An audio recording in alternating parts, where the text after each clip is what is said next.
All right, good afternoon, good day to all of you. Welcome and glad to have you joining us. I'm going to get started here in just a moment. I just want to take a moment to introduce myself, and then we will jump in and spend some time talking about CrowdStrike outage and what I term the Phoenix effect. And we'll define the concepts and talk about how chaos may actually not be such a bad thing for organizations going forward, how you can survive and thrive, right, in the modern cloud environments that we all have come to know and love. We'll use air quotes for the word love.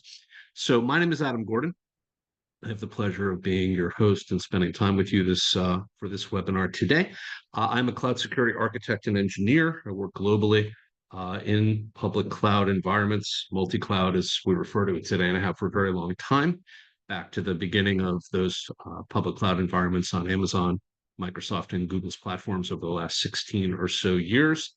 I've been a virtual CISO or a cloud-based CISO on demand for a number of years as a consultant as well.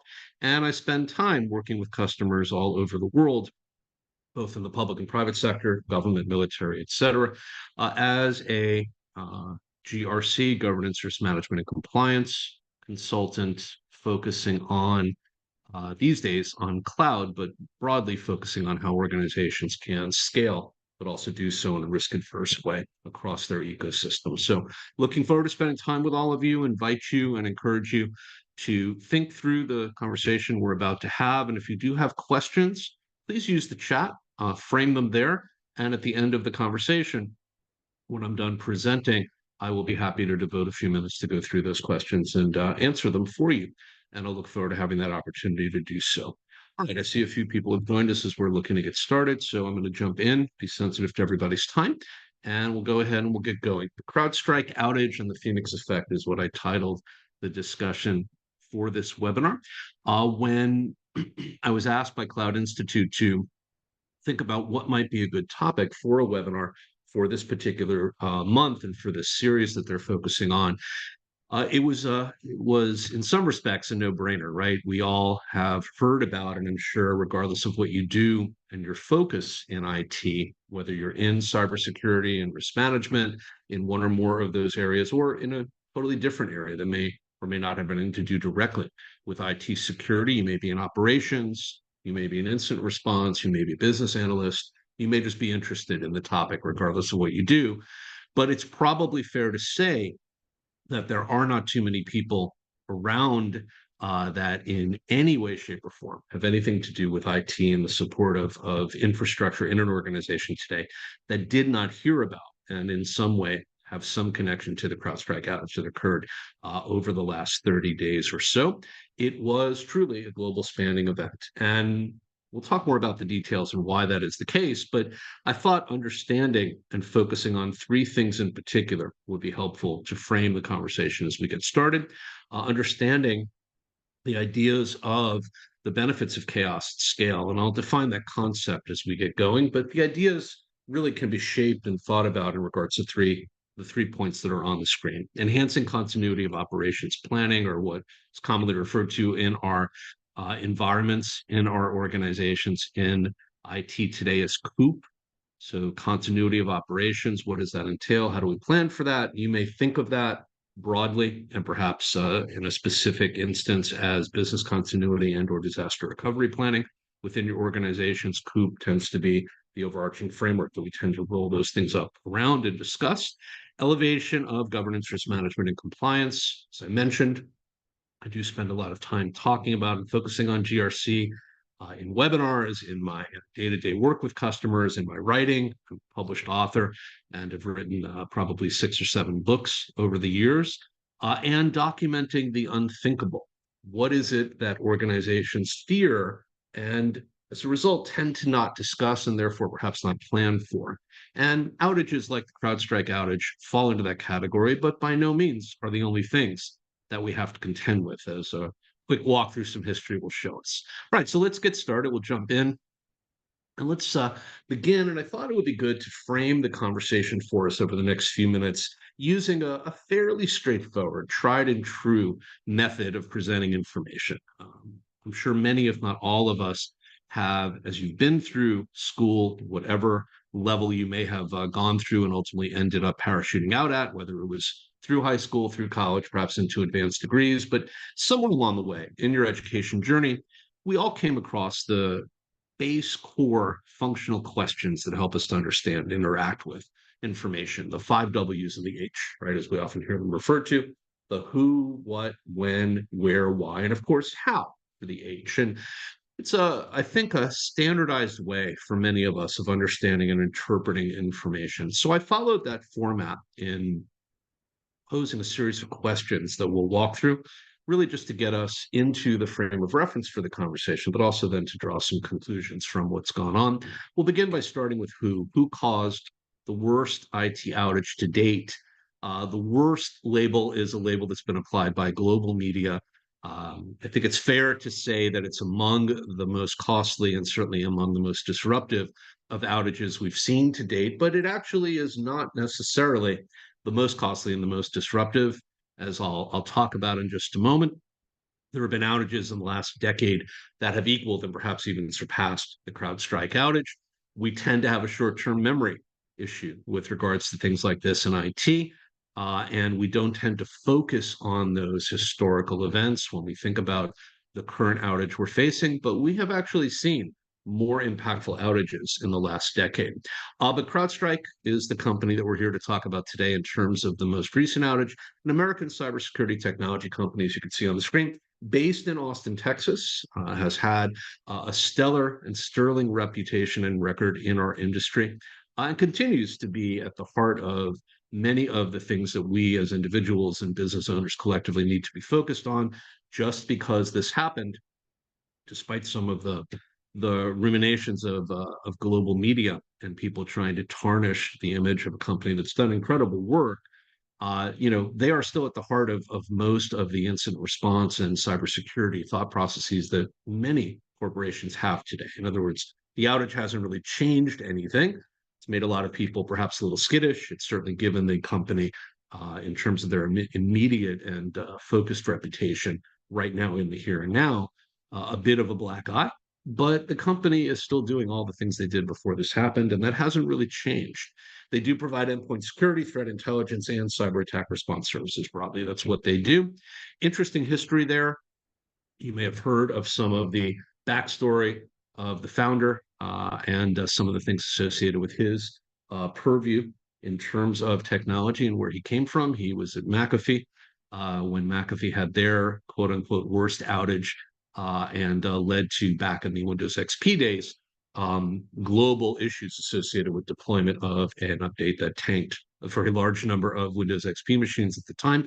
The outage was so bad, as a matter of fact, that it led ultimately to McAfee being acquired by Intel shortly after the outage occurred.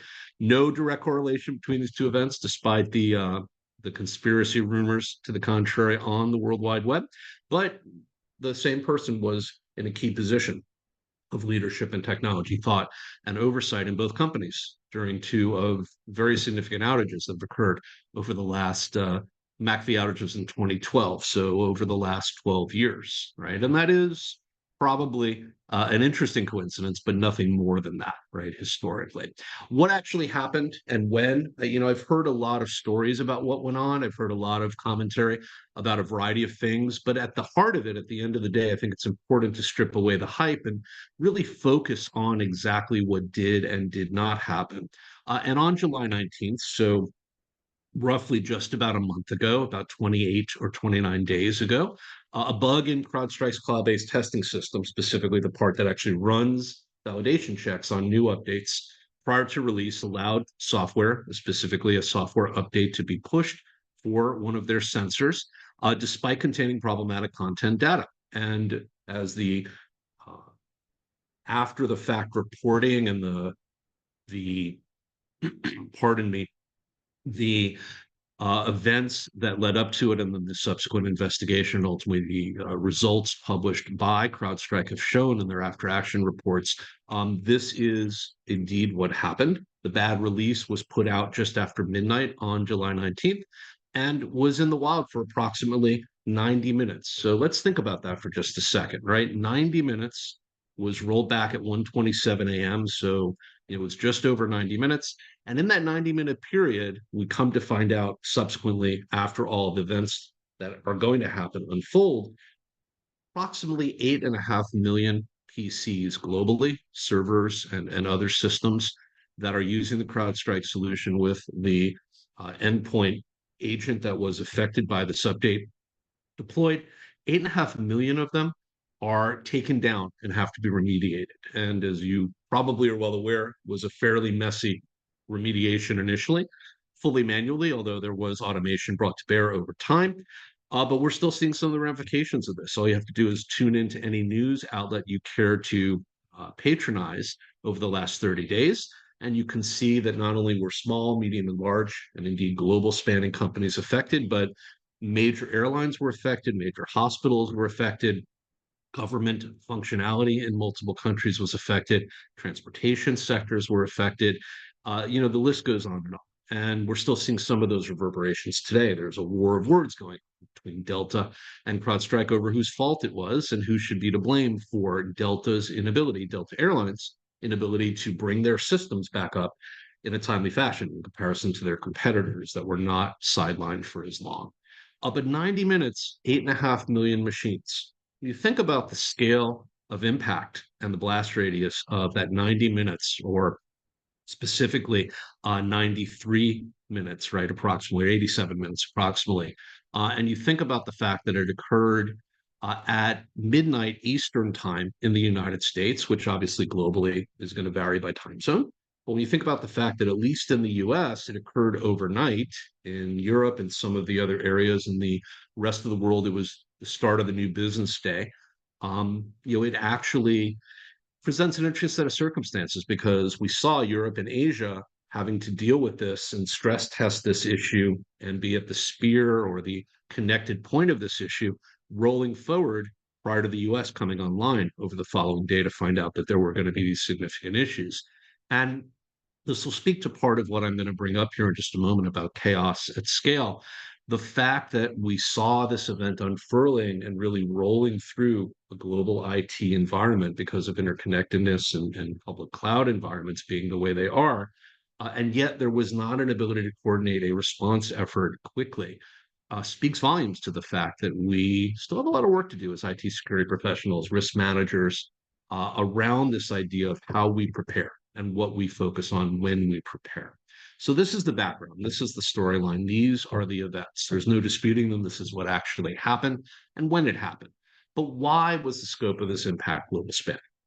I think CrowdStrike, as an organization, came on the scene in the last decade or so and really went from a very small company to not only a leader in their space, but to one of the biggest companies in information security in terms of EDR and the things that they do today.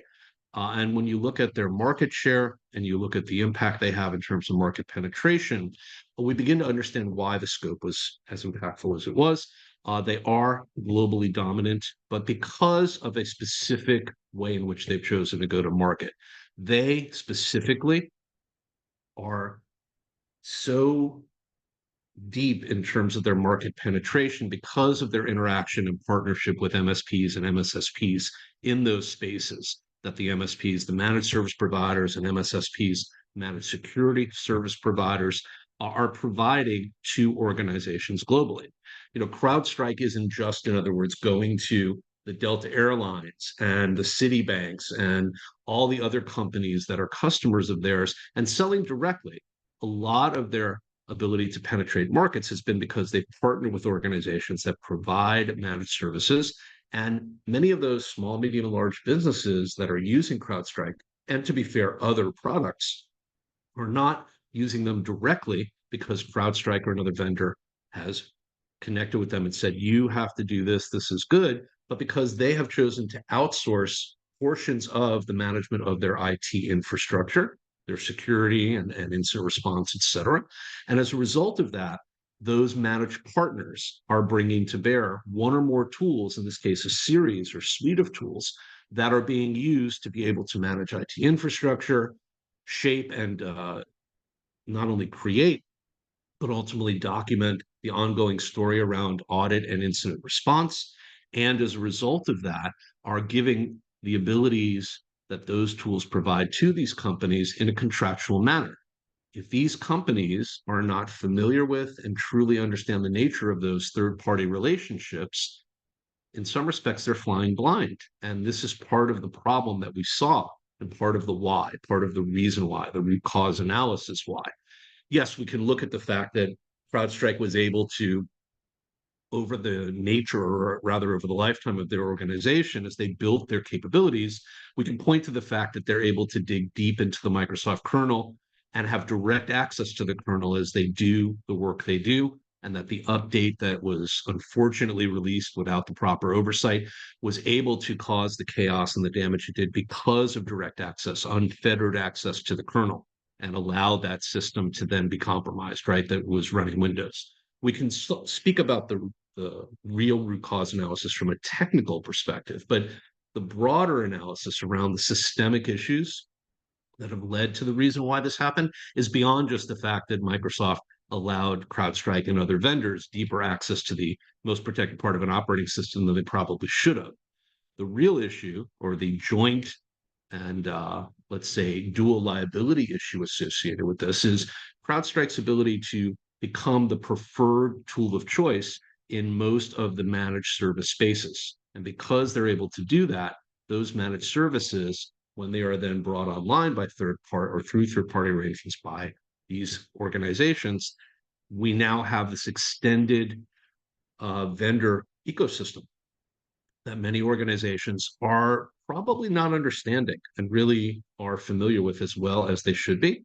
I come from a background with multiple organizations, both in my consulting work and in my current work, where many organizations are using these products, yet there may only be one or two people on staff that truly understand the nature of what, in this case, CrowdStrike or another, whatever the other tool set may be that we've talked about is. And the majority of the work that's being done and the use of that tool may or may not be under the direct control of that particular company. In other words, there may be outsourced third parties that are actually managing that tool. And then you have to think about, what is the contractual relationship associated with that third party? Do they have my company's interests at heart? And I'm not in any way saying that MSPs or MSSPs do not do good work. I want to be clear, they do fabulous work, and they're a very important part of the ecosystems that we all rely on. But at the same time, if the contractual relationship is not specifically designed to have accountability, SLAs, and all those things we need to have as part of oversight built in, as well as the ability to understand what the response mechanisms are and the scale mechanisms are to partner jointly when this kind of an event occurs, there are significant issues that occur. And this is why many organizations were taken down, because nobody was very clear, number one, on what was happening, number two, why it was happening. And until we sorted that out, nobody knew what to do and how to respond. Now, that would have been the same whether it was an MSP, an MSSP, or an internal resource that was in charge, right, of this incident response. But once the incident response switched from let's investigate to let's remediate, then you have to think about what resources you have at scale to do remediation. MSPs and MSSPs may be better positioned in some respects to do that work for you because they can bring a very large amount of resources to bear, but they rely heavily on automation and remote access to do so. When we found out initially that the main, and indeed it seemed in the beginning only way that we could remediate this initial response was to do so manually at point of connection to these machines, meaning you needed point of presence to be involved with them directly, that became an issue. These MSPs and MSSPs, they don't have resources on the ground in all of these organizations. The local people that are the IT specialists in these organizations have to do that remediation, but they may be disconnected from those systems and not know what has to happen. And if there's not a really good, reliable, and ongoing communication chain that's pre-established and available and everybody is aware of to leverage, now everybody's flying blind. And you're Googling how to respond to this and trying to figure out whether or not what you find online is going to solve your problem. And this is part of the breakdown that we saw. There was an inability of MSPs and MSSPs to scale effectively to meet the need to be on site to do remediation and to communicate effectively with local IT teams to do so. And that's a big issue, one that we have to call out and be aware of. But CrowdStrike plays a part here. They were not able to effectively communicate initially themselves. And neither were companies like Microsoft, who, although had no part in this and were not directly responsible for this, indirectly have the most exposure because 8.5 million of their endpoints were taken down and had to be manually initially, and then through automation, ultimately remediated and brought back online.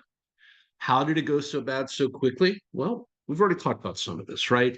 Rise of the clouds is really the idea that we have multiple public clouds in play in most organizations today. We generically refer to this as multi-cloud, right? Or at least hybrid cloud, where you have on-premise and cloud, or on-premises and cloud environment or environments connected. And because we span our architecture and infrastructure across multiple environments today, it increases complexity. And that's not a bad thing, but it is something that has to be understood, documented, and planned for.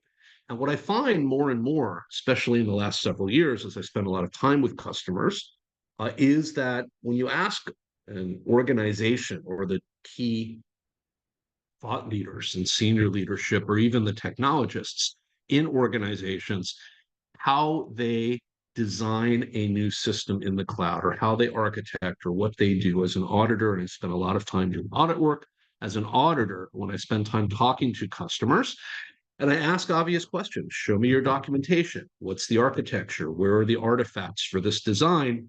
How is it set up? A lot of times, I may not get a blank stare, but I'm not going to get the information that I'm expecting, meaning there's a lack of continuity of information, and organizational knowledge is often tribal. It's contained within several key areas of an organization. It's not frequently documented properly. Less frequently is it shared openly, and is going to be made available in formats that will enable, as opposed to hinder, the ability for quick response. And because it is siloed, because it is tribal, because it is closely guarded, it becomes very difficult when you have an environment like this, that you can respond across the environment geography at scale when needed. Outsourced IT functions, as I mentioned already, has led to a brain drain, if you will allow me to use that overly used and overly hyped concept, but a brain drain of internal, homegrown, local talent within the organization. You tend to have one or two key, perhaps either engineers or architects or some combination thereof, that are at the top of that food chain inside that organization, that tend to have all of that knowledge. And then you have a lot of administrative personnel, IT personnel, that are siloed and have very specific knowledge in certain key areas. Maybe they're incident responders, maybe they're analysts, maybe they are server or desktop admins, maybe they deal with directory services or messaging. And all those things are critical to a modern organization today, and all are going to be very, very important in their own right. But gone are the days where we had IT personnel inside organizations that spanned multiple disciplines and were able to do a lot of those things, or share that knowledge, so that everyone on the team understood how to do those things. More and more today, you're pigeonholed into one specific function. You are the cloud engineer. You're dealing with, this CSPM platform, let's say Wiz or whatever the case may be. And that's really primarily your job. So because we've outsourced more and more of that IT function, we have less and less of that knowledge inside the organization when we need to rely on it. And when those key individuals are not available for consultation, it becomes even harder for those teams to scale. We see a lot of trust in third-party relationships. Talked about the outsourcing just a moment ago. But how often, and ask yourselves this question, those of you listening to me now, how often have you verified what the MSP or MSSP, or generically your third party provider, or whatever relationship we're talking about, how often have you verified what they're telling you is the case? And how often have you taken it on faith that what they tell you is accurate? Think about your cloud hosting environments and your contracts with Microsoft, with Amazon, with Google, VMware, whoever you may host with. You're probably hosting across one or more of those top 4 public clouds today. How often do you actually go and verify what's going on in those environments? And don't get me wrong, I know you audit, I know you run configuration solutions that point out inconsistencies and try to remediate them. I know you get guidance and do all the things that you're thinking, well, how do I do all that stuff already? I'm sure you do in isolated cases, perhaps even systemically, as part of a process, procedure, and policy flow. But on average, in most organizations, we find that there is a lack of verification across those environments. And while individual efforts, notwithstanding, are very important, the reality is there's a lack of understanding and systemic focus on the mitigation of that verification risk across organizations today. And when I talk about the last point here, the three monkeys, what I think of is the traditional historical reference to the three monkeys, right? Hear no evil, see no evil, right? Do no evil. You think about the monkey who's got, the hands over their eyes, the one who's got their hands over their ears, right?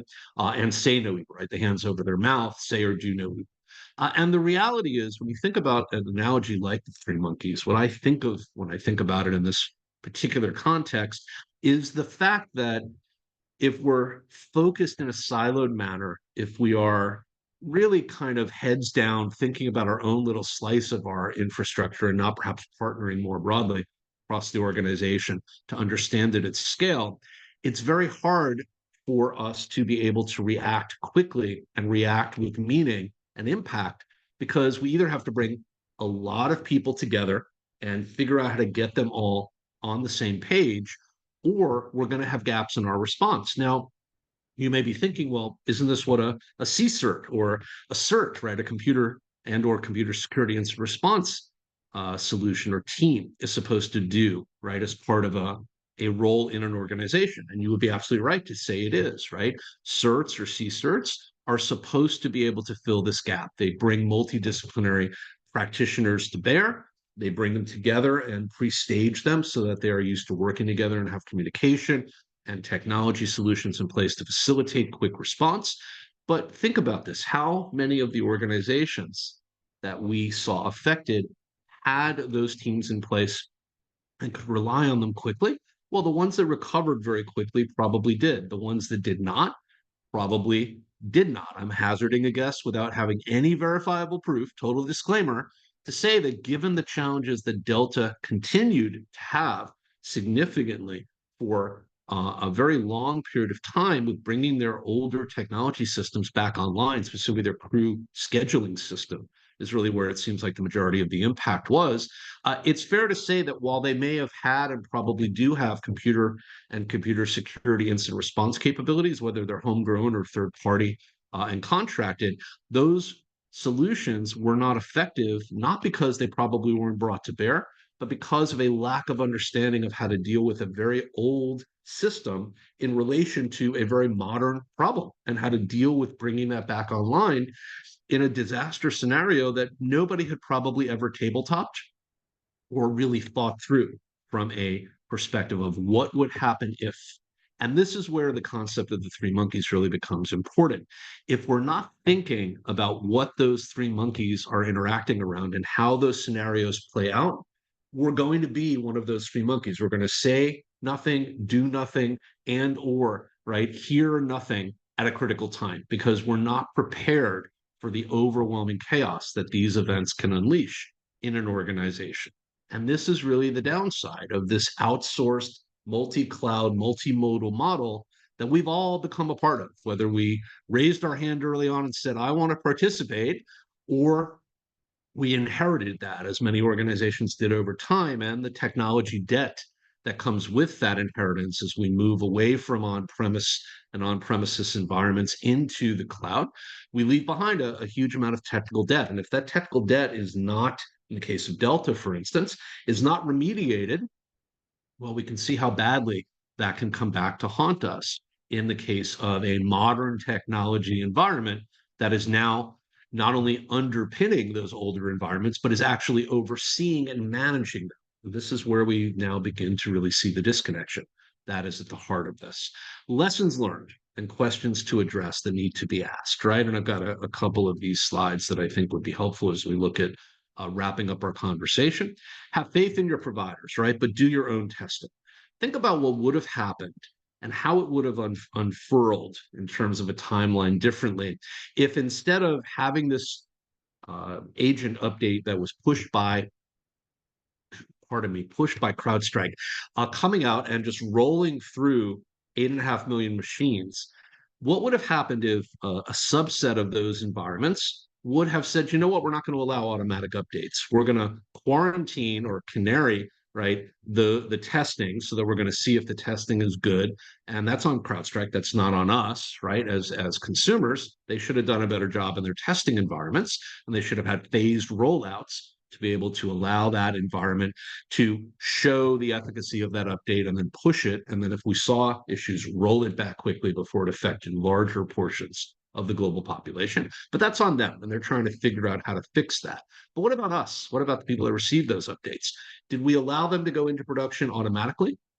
Did we have any thought about the fact that we could potentially have had a system where we might have been able to stop that update from rolling forward? Now, unfortunately, given the way that CrowdStrike had set things up initially, it was almost impossible to prevent those updates from being applied automatically. But they have made changes in the last 30 days or 27 days, and you now have an option to stagger those updates as a result of using CrowdStrike's infrastructure. They've made that change in the last 10 days or so. So have faith in your providers, but do your own testing, right? Caveat emptor in Latin, buyer beware is really the guideline here. We as IT professionals, as the people that own these systems ultimately, have to understand that if third parties are plugged in and third parties are driving, in some respects, large portions of our infrastructure, we have to understand the liability we're taking on by contracting with a third party to do this.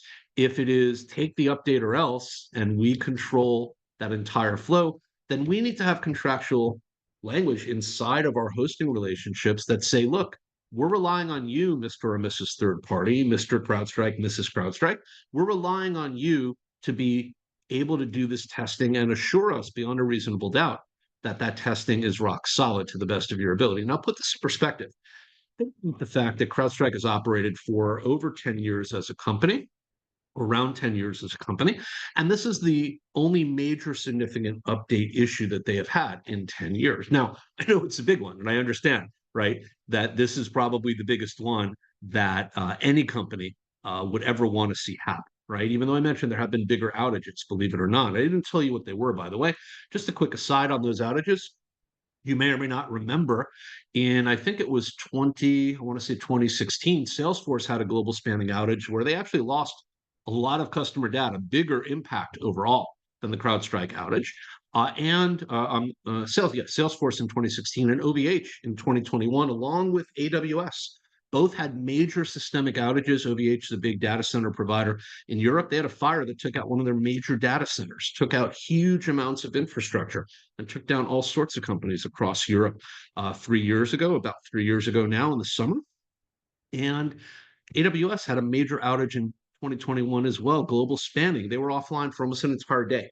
Millions and millions of customers were affected by that outage. So, in terms of outages, right, if we just strip away the reasons why they happen and just look at the impact and blast radius, CrowdStrike's not the only company that's had this happen to them. They're joining a list of large tech companies that we all contract with and rely on for services. If we have faith but do not hold them accountable, shame on us, right? And the burden is on us at that point. Due diligence and due care, in other words, come to bear here. Ignorance and security do not coexist. You cannot tell me in any meaningful way, at least none that I would accept as a logical argument, that you can allow a third party to manage your infrastructure but have no knowledge of what they're doing and then claim that you are secure, turning around in the same breath and telling me, either as an auditor or as a security professional or a consultant, that you feel that the organization is as risk adverse as they can be, as secure as they can be, and that you have the proper resources and situational awareness in place, right, to mitigate the majority of the issues that may come up. Those are diametrically opposed concepts and claims. If you're working with third parties or you're relying internally on your own teams, but don't have visibility into what they're doing, you have no concept of whether security exists in your organization. And I can promise you, without knowing anything about your organization, that while it may exist on paper, it does not exist in practicality and in reality. We call it the bleeding edge of technology for a reason. These systems, especially cloud-based solutions like CrowdStrike and other technologies that are in that space or other companies in that space that are monitoring in near real time and taking remediative action in near real time and allowing us to investigate at scale, in some cases globally, across our environments, are the bleeding edge of technology today. If you buy in and sign up and say, I want to use that technology, you have to be prepared for a bumpy road, right? This is not a tried and true technology that exists in a vacuum. This is ongoing updates to technology that over probably, I'm going to hazard a guess to say, let's say that CrowdStrike's pushed maybe 10,000 plus updates in the 10 or so years they've been operating as a company. And you think about the fact that this one last update was the one that failed and failed tragically and catastrophically. But you think about the fact that one out of 10,000, one out of maybe 10,000 or more updates failed.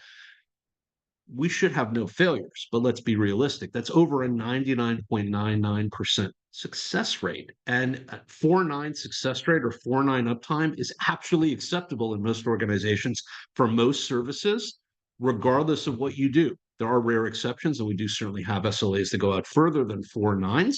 But the reality is, most of us run the majority of our businesses every day. And all of the services that we consume, majority of them are run on platforms that are sitting on top of a 4.9 SLA, which means, although it's hard to make that argument in light of what happened, CrowdStrike has done no better or no worse. In some respects, probably done better than the majority of the services that we consume in terms of the SLAs that we use to manage them. And unlikely does not equal never. Can't stress this one enough. When you think about the fact that just because an event may be a once in a lifetime, once in a 1,000-year event, it still occurs, it just occurs very infrequently. How many of you listening to me right now or going through this webinar after we produce it live, if you're listening to the recording, how many of you in your organizations do tabletop exercises or do what if scenario planning or threat intelligence gathering and then threat analysis around that intelligence to decide whether or not it is somewhat likely, very likely, unlikely, somewhat unlikely, use whatever skill you would like, that those events may affect you? And how are you planning to deal with those events? What we find more often than not, as we look at the ecosystems that we support, and as a consultant, I spend a lot of time in many ecosystems globally, I find that many organizations are good at planning for the most obvious issues. Oh, we had this user account compromised. Oh, we had this resource, and somehow it got out through our firewall, through our DLP screens, through our IRM, whatever the case may be. Our insider threat management or insider risk management picked up this particular activity, and we took steps to prevent it, right? We have MFA in place. We have phishing resistant MFA, right? The logical concepts of the most commonly thought about risks seem to bubble up. We seem to be able to address those. But what about the ones that are unlikely? What about the fact that nobody, right, prior to July 19th would have said to you, or almost nobody would have said to you if you asked them, oh, yeah, I think this is a possibility. I'm going to plan for this event occurring, where CrowdStrike pushes out an update and manages to blow up almost 9 million Windows-based servers across the world. And I have to manually remediate my servers with my BitLocker keys if I had BitLocker enabled on them because I don't have any other way to be able to bring them back online. I have not talked to a single IT professional anywhere in the world in the last 30 days that can honestly tell me that they saw this on their radar and planned for this event. Now, that's an issue when you think about the fact that we were forced to manually respond to remediate this concern. And because we didn't, in many organizations, have proper documentation of the process to deal with manually remediating a BitLocker lockout, we didn't necessarily have the BitLocker keys documented centrally in a place that could easily be accessible or be able to communicate those securely to remote capabilities that are on the ground in these different geographies to remediate these endpoints. And what about the huge rise in remote workers that may have to be remediated if they're outside of an office, or remote infrastructure that has to be remediated if it's outside of an office where we have physical presence? Any and all these things occurred, and yet we didn't really have the proper capabilities and thought process to address a lot of these concerns immediately, and therefore response times were extended dramatically. Many companies were offline for 1 or more days as a result of these issues, right? When you think about it. How well do you understand the BCDR landscape? As I mentioned a little bit earlier, are you planning for continuity of operations? Are you addressing these unlikely scenarios in your business continuity and or disaster recovery plans? How many times are those plans going to be assessed and updated? Is it once a year when you roll them out to do your testing? Do Do you dust those off and look at them perhaps every other year? Oh, we haven't added any new services this year. The BCDR plans should still pretty much align with our technology stack. I hear that quite a bit when I talk to organizations or we do pre-audit work to get them ready for whatever audit they may have to face that year. And the reality is, while the technology stack itself may not have changed, there's other things that can impact your BCDR plans around that technology that may have changed. The resources available, the geography and the geographic scope and coverage of those resources being used and consumed, the ability for the organization to bring those resources to bear, in other words, may have changed. And you have to think through those and assess whether or not the plan must be updated as a result. You may not have added new technology, but you may have opened up new operational landscapes. And those have to be addressed, in other words. So there's a lot to go on and think about here. What is your third party risk quotient? How good are you in an organization? And not only defining and documenting risk and third party risk as a subset of that, but have you measured that risk and have you understood what the risk appetite of the organization is in relation to those third parties? We've talked about this a little bit throughout the different areas that I've made comments around across the webinar so far. And this is an area where many organizations, I think, really have a blind spot because they think that understanding the risk appetite of the organization holistically is the same thing as understanding the third party risk component of that risk appetite. And third party risk is a subset of overall risk in an organization. And if we're not defining, documenting, and managing it specifically, we're probably not doing enough to really understand how to position ourselves for success. And lastly, who do you call when something like this happens? We go back to this idea of the MSP and MSSP environments that many of us are relying on today. It's great to say, well, I call my MSP, but what if your MSP is being overwhelmed by the 1,000 other customers that are calling for help at the same time? What's your backup plan? What's your plan B or plan C or plan D? Because saying, well, I'm just trying to call my MSP, but they're not responding, you can't throw your hands up and tell your customers, well, we'll get to it when we get to it. You've got to be back online. And if your internal resources are not able to take over in that situation and figure out what to do, now you're really at a loss, right? Because you're stuck between that proverbial rock and a hard place. You don't have any responders that are able to be responsive to you, at least in the moment. You don't have any external or internal responders that can step up and scale as needed. And you're stuck looking online to see if there are any homegrown remedies, right? Well, this person in this forum said we can try this. Maybe it'll work. Do you think as a CISO or a CEO, from a risk mitigation perspective, we want to hear you say, oh, yeah, we're going to try this thing that nobody can certify and tell us for sure will work, but we just don't know what else to do. And we're hoping it's not going to break anything in production any worse than we've already managed to screw things up. You don't want to have those conversations, right? From that perspective with your senior leadership, nor do you want to have it as a result of those conversations with your insurance carrier. If there's cyber risk mitigation that's going on and you make a bad choice, because that liability has to get transferred somewhere. And when they hear about the fact that the response mechanism was you looking at a forum and hoping that ultimately that guidance was sound, they're not going to pay out on those claims. I can tell you that for a fact. And that's going to lead to all sorts of additional concerns and may even lead to bankruptcy and going out of business, right? Depending on what's happening.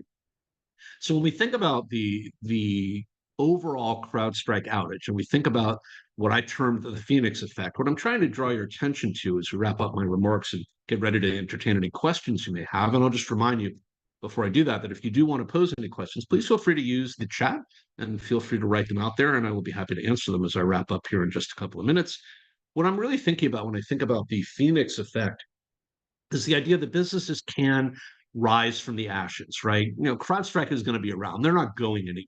We're going to keep leveraging them, almost without exception. Most of us, anyway, are going to keep leveraging them and using them for the kind of solutions that we've come to rely on them for. And that's perfectly legitimate. We should be doing that. But the reality is that reinventing yourself, rising from the ashes, if you come back the same way, if you don't learn from those experiences, if, as we're seeing now in the ongoing dialogue between CrowdStrike, their root cause analysis, Microsoft, its root cause assessment of these issues, as we're seeing that Microsoft is now pushing to take steps to make changes about what level of kernel access they provide to vendors to try to remediate and cut off this pathway for global chaos that can ensue if a vendor with that level of access makes a bad decision and puts out a bad update. Can we cut that off and prevent that from happening? Well, today, no, but we can take steps to try to remediate that and prevent them by pulling them back away from some aspects of kernel access. And Microsoft's made it very clear they're going to look at seeing whether or not they can do that. Has CrowdStrike taken action to try to change what they are doing? Well, yeah, they've allowed us to now be able to stagger and stage updates as opposed to just accepting them blindly. And I'm sure they're going to invest time and resources to try to figure out how to get better at automated testing and doing the things they need to do to try to make sure this doesn't happen. Referencing my prior comments about the fact that they've pushed out 10,000 or more updates where this was not an issue.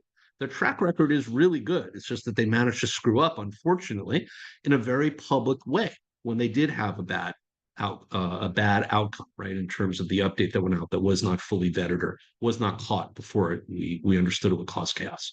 So the Phoenix isn't just part of that, but it's also how you transform your organizations in the face of these activities.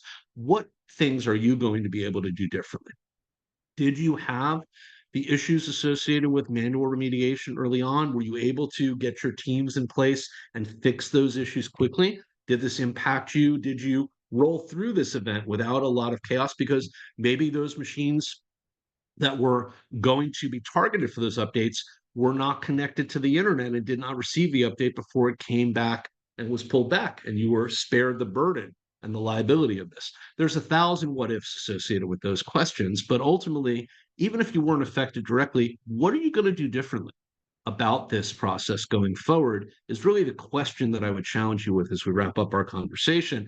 Because if there's no lesson learned, if there's no outcome that allows you to think differently about how you as an organization, individually, collectively, as IT security professionals and risk managers, if you are not going to walk away from this with a different thought process that can lead to different outcomes, then there's no Phoenix effect on behalf of your organization. You're not reinventing, right? You're simply carrying on the traditional tried and true manner, which may be okay, but ultimately is going to lead to negative outcomes somewhere down the road. So just think about that as we wrap up our conversation.